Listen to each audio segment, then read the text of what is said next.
ಇವತ್ತು ಭರತ್ ಶೆಟ್ಟಿ ಅವರು ನಿನ್ನೆ ಪ್ರೆಸ್ ಕಾನ್ಫರೆನ್ಸ್ ಅಲ್ಲಿ ಮಾಡಿದ್ರು, ಐವನ್ ಡಿಸೋಜರ್ ಅವರ ತಲೆಗೆ ಕಲ್ಲು ಹಿಡಿಬೇಕಿತ್ತು. ವಾ ಡಾಕ್ಟರ್ ಅಂದ್ರೆ ಡಾಕ್ಟರ್ ಮಾರ ನೀವು.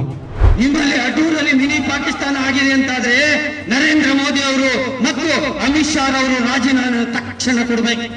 ನಿಮಗೆ ಅಷ್ಟು ತಾಕತ್ತಿದ್ರೆ Ivan is capable to face you. ಎದುರು ಬನ್ನಿ ನೋಡು ಭರತ್ ಶೆಟ್ಟಿ, ಪ್ಲೀಸ್ ಬನ್ನಿ ಐವನ್ನ ಎದುರು.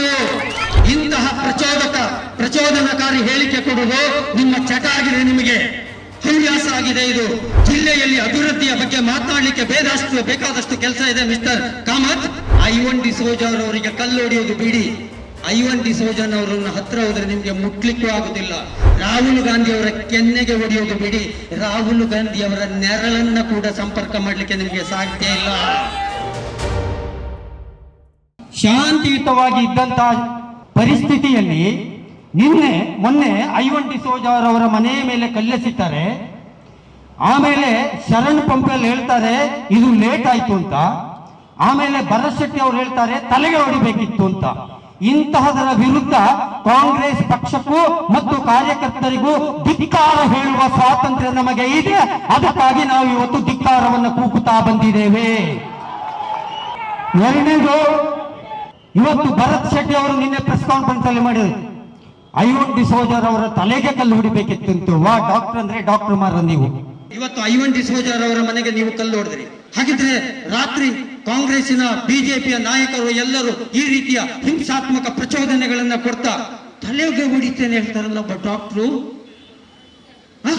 ತಲೆಗೆ ಹೊಡಿಬೇಕು ಅಂತ, ಕಪಾಳಕ್ಕೆ ಹೊಡಿಬೇಕು ಅಂತ. ಮಿಸ್ಟರ್ ಭರತ್ ಶೆಟ್ಟಿ ಅವರೇ, ದಯವಿಟ್ಟು ನೀವು ಒಂದು ಕೆಲಸ ಮಾಡಿ. ನೀವು ನಿಮ್ಮ MLA ಸ್ಥಾನಕ್ಕೆ ರಾಜೀನಾಮೆ ಕೊಡಿ. ಒಂದು ತಲವಾರು ಹಿಡಿದು ನಿಮ್ಗೆ ಖುಷಿ ಬಂದವರಿಗೆ ಹೊಡಿಯಿರಿ, ಕಡೀರಿ. ರೌಡಿ ಶೀಟರ್ ಆಗಿ ನೀವು, you are fit for a rowdy sheeter, not an MLA. ಅಡೂರಿನಲ್ಲಿ ಅಲ್ಲಿ ಅಡ್ಡೂರಲ್ಲಿ ಎಂತದ್ದು ಪಾಕಿಸ್ತಾನ ಆಗಿದೆ ಹೇಳಿರಲ್ಲ, ಮಿನಿ ಪಾಕಿಸ್ತಾನ. ಎಂತ ಮಾತಾಡುದು ನೀವು?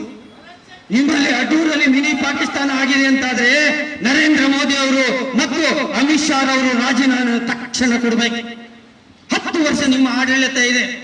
ಒಂದು ಕಡೆ ಅಖಂಡ ಭಾರತ ಹೇಳ್ತೀರಿ, ಇನ್ನೊಂದು ಕಡೆ ಇಲ್ಲಿ ಮಿನಿ ಪಾಕಿಸ್ತಾನ. ಎಂತ ಆಗಿದೆ ನಿಮ್ಮ ತಲೆಗೆ? ನಿಮಗೆ ಯಾರು ಹೇಳುವವರು ಕೇಳುವವರು ಇಲ್ಲ ಅಂತ ತಿಳ್ಕೊಂಡಿದ್ದೀರಾ? ಇವತ್ತು ಐವನ್ ಡಿಸೋಜರ್ ಅವರ ಮನೆಗೆ ಕಲ್ಲು ಹೊಡೆದದ್ದನ್ನ ಸಾಂಕೇತಿಕವಾಗಿ ನಾವು ಪ್ರತಿಭಟಿಸಿದ್ದೇವೆ. ನಾವು ಯಾವತ್ತೂ ಕೂಡ ಈ ರೀತಿಯ ಪ್ರತಿಭಟನೆಯ ಧ್ವನಿಯನ್ನ ಮೊಳಗಿಸ್ತೇವೆ. ಜೊತೆಗೆ ನೆನ್ಪಿಟ್ಕೊಳ್ಳಿ, ಐವನ್ ಡಿಸೋಜರ್ ಅವರ ತಲೆಗೆ ಕಲ್ಲು ಹೊಡಿತೇನೆ, ರಾಹುಲ್ ಗಾಂಧಿ ಅವರ ಕೆನ್ನೆಗೆ ಹೊಡಿತೇನೆ, ಈ ಡೈಲಾಗ್ಗಳನ್ನ ಯಾವ ಜನಸಾಮಾನ್ಯನು ಒಪ್ಪುವುದಿಲ್ಲ. ನಿಮ್ಮ ಭ್ರಮೆ ಇದು. ಭರತ್ ಶೆಟ್ಟಿ, ವೇದವ್ಯಾಸ ಕಾಮತ್ರೆ, ನೀವು ಇವತ್ತು ಹಿಂದುತ್ವ ಹೇಳಿ ಯಾವ ರೀತಿಯ ಭಾವನಾತ್ಮಕವಾದಂತ ಗಲಾಟೆಯನ್ನು ಎಬ್ಬಿಸ್ತಿದ್ದೀರಿ. ಇವತ್ತು ನಮ್ಮ ಸಿದ್ದರಾಮಯ್ಯನವರ ಮೇಲೆ ಒಂದು ಸುಳ್ಳು ಆರೋಪವನ್ನು ಹೊರಿಸಿ ಸ್ಟಾರ್ಟ್ ಮಾಡಿದ್ರಿ. ಅವ್ರು ಏನ್ ಹೇಳಿದ್ದು, ಐವನ್ರು ಏನ್ ಹೇಳಿದ್ದು? ಬಾಂಗ್ಲಾದೇಶದಲ್ಲಿ ಸರ್ವಾಧಿಕಾರ ಇದೆ, ಬಾಂಗ್ಲಾದೇಶದಲ್ಲಿ ಏನು ಏಕಪಕ್ಷೀಯ ಪಕ್ಷಪಾತ ಇದೆ, ದುಡ್ಡು ಮಾಡಿದವರೇ ದುಡ್ಡು ಮಾಡಿದ್ರು, ಜನರನ್ನ ಸಿಕ್ಕಾಪಟ್ಟೆ ದೋಚಿದ್ದಾರೆ, ಜನಸಾಮಾನ್ಯರನ್ನ. ಶ್ರೀಮಂತರಾದವರು ಶ್ರೀಮಂತರಾಗ್ತಾ ಹೋದ್ರು. ನ್ಯಾಯಾಲಯಗಳು ಏಕಪಕ್ಷೀಯ ತೀರ್ಮಾನಗಳು ಕೊಡ್ಲಿಕ್ಕೆ ಪ್ರಾರಂಭ ಮಾಡಿತ್ತು. ಅದಕ್ಕೆ ಜನ ದಂಗೆ ಎದ್ರು, ಹಿಂದೂಗಳನ್ನ ಮುಸ್ಲಿಮರನ್ನ. ಅಂದರೆ ಆ ವಿರೋಧಿ ಪಕ್ಷದವರು ಅವರವರು ಹೊಡ್ಕೊಂಡ್ರು.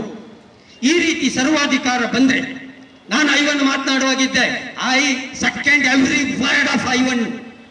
ಏನ್ ಹೇಳಿದ್ರು ಅವರು? ಇಲ್ಲಿ ಸರ್ವಾಧಿಕಾರ ಬಂದ್ರೆ ಕೂಡ ಹಾಗೆ ಆಗ್ತದೆ ಅಂತ. ತುರ್ತು ಪರಿಸ್ಥಿತಿಯಲ್ಲಿ ನೀವು ಚಳುವಳಿ ಮಾಡ್ಲಿಲ್ವಾ? ಇವತ್ತು ನಾಳೆ ಇಲ್ಲಿ ಸರ್ವಾಧಿಕಾರ ಡಿಕ್ಲೇರ್ಡ್ ಆದ್ರೆ ನೀವು ಚಳುವಳಿ ಮಾಡುವುದಿಲ್ವಾ? ಅದನ್ನು ಅವ್ರು ಹೇಳಿದ್ದಷ್ಟೇ. ಅದಕ್ಕೆ ಅವರ ಮನೆಗೆ ಕಲ್ಲು ಹೊಡೆಯುವುದಾ? ನಿಮಗೆ ಅಷ್ಟು ತಾಕತ್ತಿದ್ರೆ Ivan is capable to face you. ಎದುರು ಬನ್ನಿ ನೋಡು ಭರತ್ ಶೆಟ್ಟಿ, ಪ್ಲೀಸ್ ಬನ್ನಿ ಐವನ್ನ ಎದುರು. ಅದಕ್ಕೋಸ್ಕರ ಹೇಳಿದೆ, ಇಂತಹ ಪ್ರಚೋದನಕಾರಿ ಹೇಳಿಕೆ ಕೊಡುವುದು ನಿಮ್ಮ ಚಟ ಆಗಿದೆ, ನಿಮಗೆ ಹವ್ಯಾಸ ಆಗಿದೆ. ಇದನ್ನ ನಿಲ್ಲಿಸಿ. ಜಿಲ್ಲೆಯಲ್ಲಿ ಅಭಿವೃದ್ಧಿಯ ಬಗ್ಗೆ ಮಾತನಾಡಲಿಕ್ಕೆ ಬೇಕಾದಷ್ಟು ಕೆಲಸ ಇದೆ ಮಿಸ್ಟರ್ ಕಾಮತ್. ನಿಮಗೆ ಇದೇ ಆಯ್ತು, ಶಾಲೆ ಎದುರಿಗೆ ಹೋಗಿ ಗಲಾಟೆ ಮಾಡುದು, ಇನ್ಯಾರಿಗೂ ಬೈಯುವುದು, ಇನ್ಯಾರನ್ನು ಕೆಣಕುವುದು, ಇನ್ಯಾರ್ದೋ ಮನೆಗೆ ಕಲ್ಲು ಹೊಡೆಯುವುದು, ಇದೇ ಕೆಲಸವ ನಿಮಗೆ? ಇದಕ್ಕೆ ನಿಮಗೆ ಓಟು ಕೊಟ್ಟದ್ದು ಜನ? ಅದಕ್ಕೋಸ್ಕರ ಹೇಳ್ತೇವೆ, ಐವನ್ ಡಿಸೋಜ ಅವರವರಿಗೆ ಕಲ್ಲು ಹೊಡೆಯೋದು ಬಿಡಿ. ಐವನ್ ಡಿಸೋಜನ್ ಅವರನ್ನ ಹತ್ರ ಹೋದ್ರೆ ನಿಮ್ಗೆ ಮುಟ್ಲಿಕ್ಕೂ ಆಗುದಿಲ್ಲ. ರಾಹುಲ್ ಗಾಂಧಿ ಅವರ ಕೆನ್ನೆಗೆ ಹೊಡೆಯೋದು ಬಿಡಿ, ರಾಹುಲ್ ಗಾಂಧಿ ಅವರ ನೆರಳನ್ನ ಕೂಡ ಸಂಪರ್ಕ ಮಾಡ್ಲಿಕ್ಕೆ ನಿಮ್ಗೆ ಸಾಧ್ಯ ಇಲ್ಲ. ಯಾಕೆ ಸುಮ್ಮನೆ ನಾಚಿಕೆಗೆಡ್ತೀರಿ? ಯಾಕೆ ನಾಚಿಕೆಗೆಡ್ತೀರಿ ಅಂತ ಸ್ಟೇಟ್ಮೆಂಟ್ ಕೊಟ್ಟು ಕೈಲಾಗುವ ಕೆಲಸ ಮಾಡಿ, ಕೈಲಾಗುವ ಕೆಲಸದ ಬಗ್ಗೆ ಮಾತಾಡಿ, ಕೈಲಾಗದ್ದನ್ನೆಲ್ಲ ಹೇಳಿ ಮೈಪರ್ಚಿಕೊಂಡು ಜಿಲ್ಲೆಯ ಶಾಂತಿಯನ್ನ ಯಾಕೆ ಕದಡ್ತೀರಿ? Congress never told such word. ಅವ್ರಿಗೆ ಹೊಡಿತೇವೆ, ಇವ್ರಿಗೆ ಹೊಡಿತೇವೆ ಹೇಳಿದೀರಾ? ಐವನ್ನಿನ ಇಡೀ ಜೀವನದ ಉದ್ದಲ್ಲೇ ಒಂದೇ ಒಂದು ಕ್ರಿಮಿನಲ್ ಕೇಸ್ ಉಂಟು ಐವನ್? ಇಲ್ಲ. ಇಲ್ಲಿರುವ ಲೀಡರ್ಗಳಿದ್ದಾರೆ, ಹೇಳಿ ನೋಡುವ. ಹರೀಶ್ ಕುಮಾರ್ ಇದ್ದಾರೆ, ಲೋಬೋ ಸರ್ ಇದ್ದಾರೆ, ಕ್ರಿಮಿನಲ್ ಕೇಸ್ಗಳು, ಕಲ್ಲೊಡೆದದ್ದು, ಕಲ್ಲೊಡಿ ಹೇಳುದು ಕೇಳಿದ್ದೀರಾ ನೀವು? ನೀವು ಬರೀ ಅವರನ್ನೇ ತುಂಬಿ ಬಿಟ್ಟಿದ್ದೀರಲ್ರಿ ಬಿಜೆಪಿಯವರು. ಇದು ರಾಜಕಾರಣ ನಡೆಯುವುದಿಲ್ಲ. ಕರಾವಳಿ ಯಾವತ್ತೂ ಕೂಡ ನಾರಾಯಣ ಗುರುಗಳ ಸಂದೇಶವನ್ನು ಒಪ್ಪಿದ ಭೂಮಿ. ಇಲ್ಲಿ ಸತ್ಯ ಮತ್ತು ಅಹಿಂಸೆಯ ಜೀವನ ಮಾರ್ಗ ಮತ್ತು ಸತ್ಯ ಮತ್ತು ಅಹಿಂಸೆಯ ಚಳುವಳಿಯೇ ಒಂದಲ್ಲ ಒಂದು ಗೆಲ್ತದೆ. ಗಾಂಧಿಯೇ ಇಲ್ಲಿಯೂ ಕೂಡ ಗೆಲ್ಲೋದು, ನಾಥೂರಾಮ್ ಗೋಡ್ಸೆ ಅಲ್ಲವೇ ಅಲ್ಲ. ಅದಕ್ಕೋಸ್ಕರ ನಿಮ್ಮ ಹಿಂಸಾತ್ಮಕ ಕಲ್ಲು ಹೊಡೆಯುವುದು, ಕೊಲ್ಲುವ ಯಾವ ಪ್ರಕ್ರಿಯೆಗಳು ಇಲ್ಲಿ ವಿಫಲವಾಗ್ತದೆ, ನಾವು ಶಾಂತಿಯುತವಾಗಿ ಅದನ್ನು ವಿಫಲಗೊಳಿಸ್ತೇವೆ ಅಂತ ಹೇಳಿ ನನ್ನ ಮಾತನ್ನು ಮುಗಿಸ್ತೇನೆ. ನಮಸ್ಕಾರ.